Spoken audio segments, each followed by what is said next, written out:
Good. Always good. How was it living in Marblehead? So we moved into Marblehead in 1960, and the Marblehead had always been a very closed community, the old town portion of it. They had a habit there of not particularly liking outsiders, and they particularly hated people from Salem because of the way that the town of Marblehead got started, because the good people of Salem threw some men out of town that they considered degenerates, and they threw them out of town in the middle of the winter, so they had to get fish casks and live in the fish casks for the winter, and then sneak into town at night and steal food. So the people in Marblehead did not like the people in Salem very much, and they didn't like outsiders very much either. And we moved into a house where the owner of the house had split the house into 2 apartments and was renting them out. And so we were the second couple to move into Old Town, outsiders, and the neighbors didn't like us.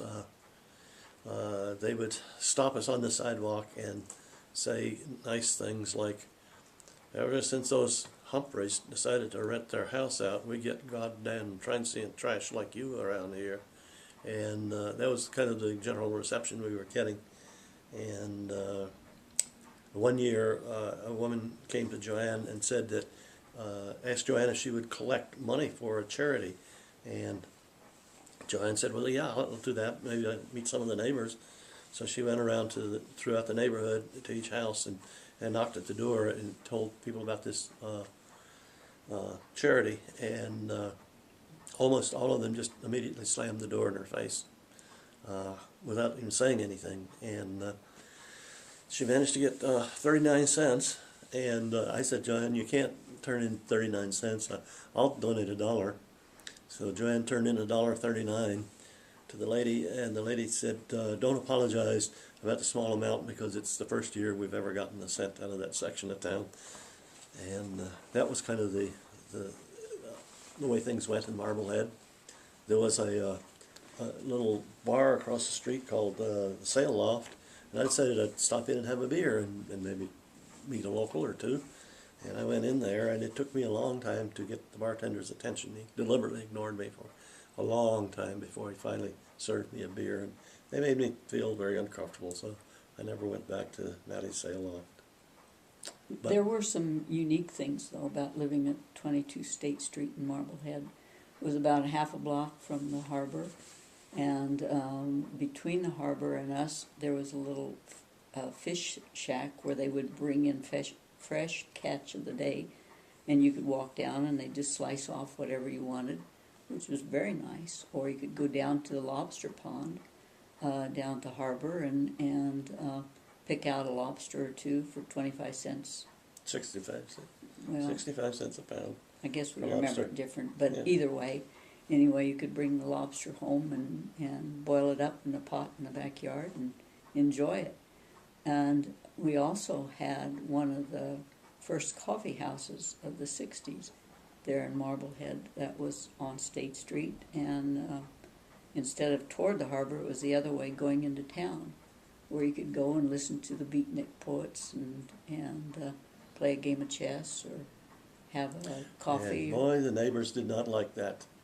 Them outsiders from Boston coming into their neighborhood to have coffee and listen to poetry was not what the outsiders want, what the neighbors wanted at all.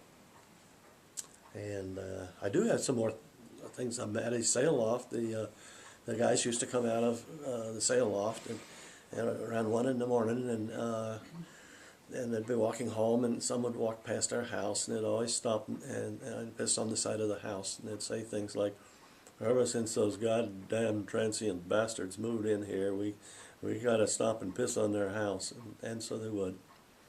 And so that was kind of the way things went in Marblehead. We have some more funny Marblehead stories. Oh, yeah. But I remember the store owner, Ed Shepard, on the Yeah. corner, sold newspapers and gave... Not Ed Shepard, but there was his name was Shepard, though. it was